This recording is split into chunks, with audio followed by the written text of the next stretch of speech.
श्री कृष्ण कहते हैं कि पूरी जिंदगी सबका ख्याल रखने वाली माँ और उस माँ का ध्यान रखने वाले बच्चों का रिश्ता इस दुनिया का सबसे खूबसूरत बंधन है।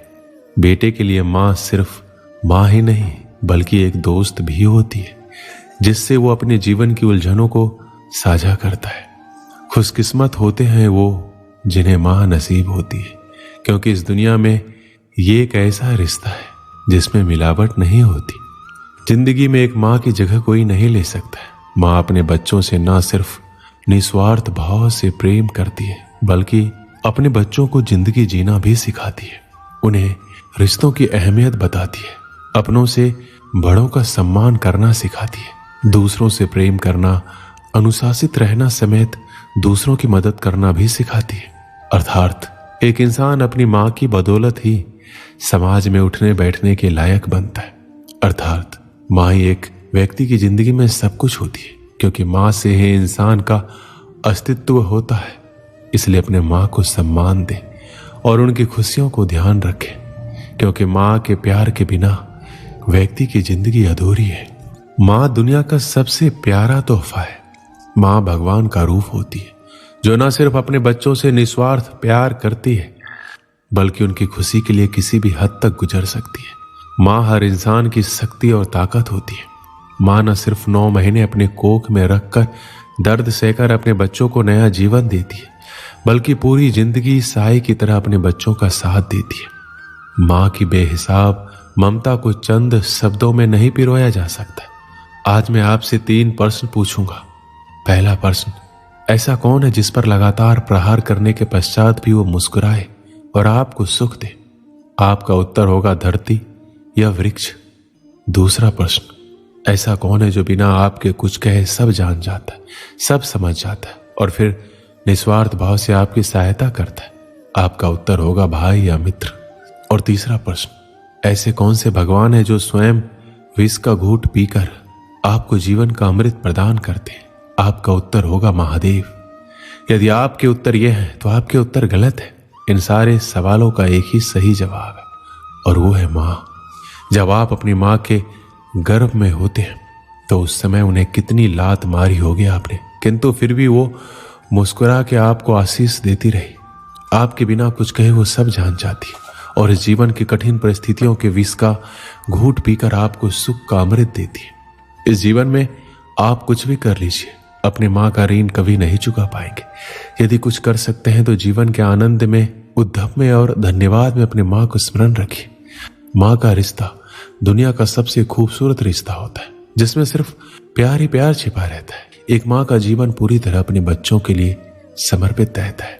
माँ सदैव अपने बच्चों के बेहतर और स्वस्थ जीवन प्रदान करने के बारे में सोचती है, इस कोशिश में लगी रहती है उसके बच्चे की जिंदगी में किसी तरह का दुख ना आए। वह अपने बच्चों की जिंदगी को स्वर्ग बनाने के लिए हर वो प्रयास करती है जो कि संभव है। वहीं जिस तरह माँ बच्चों के उज्जवल भविष्य के लिए अपनी तमाम इच्छाओं को मारती है और त्याग करती है, उसी तरह बच्चों का भी दायित्व है कि अपनी माँ का सम्मान और उनकी खुशियों का ध्यान रखें।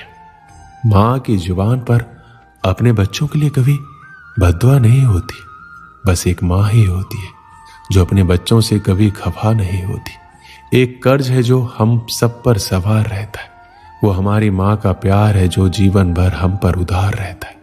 हमने तो अपनी माँ की हंसी को देखकर समझ लिया कि हमारी भी किस्मत बुलंद है।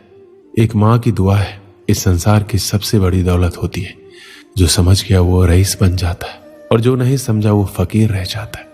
माँ से छोटा शब्द इस संसार में कोई नहीं और इस शब्द से बड़ा अर्थ और किसी शब्द का नहीं। एक अच्छी माँ हर संतान के पास होती है, पर जरूरी नहीं कि एक अच्छी संतान हर माँ के पास हो।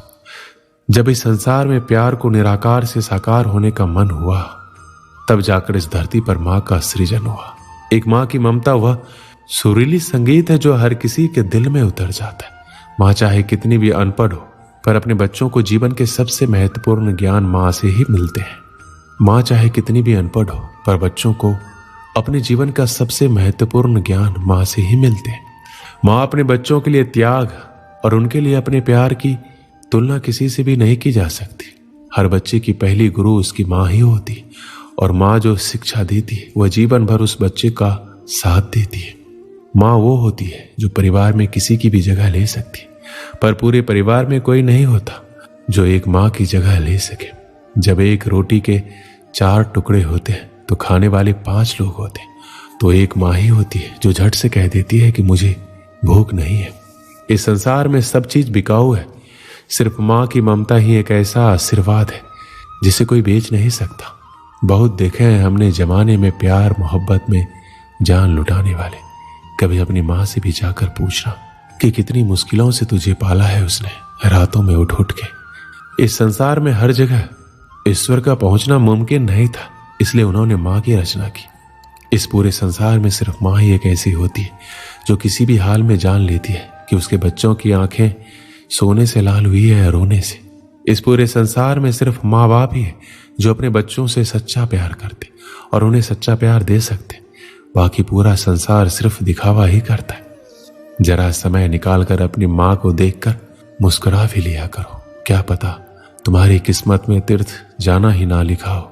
इस संसार में सिर्फ एक माँ ही है जो उस चट्टान की तरह होती है जो अपने संतान पर आने वाले हर मुश्किल से पहले उससे टकराती है।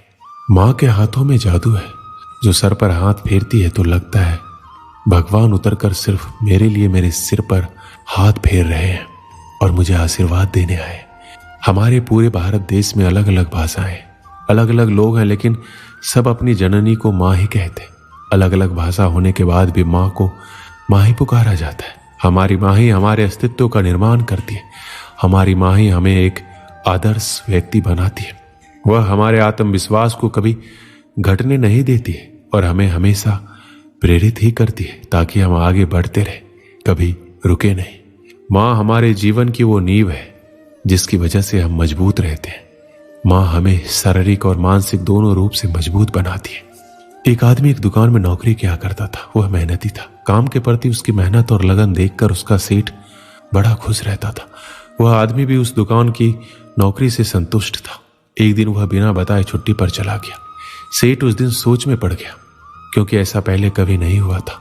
वह सोचने लगा, ऐसी क्या बात हो गई कि ये छुट्टी पर चला गया और मुझे बताया तक नहीं।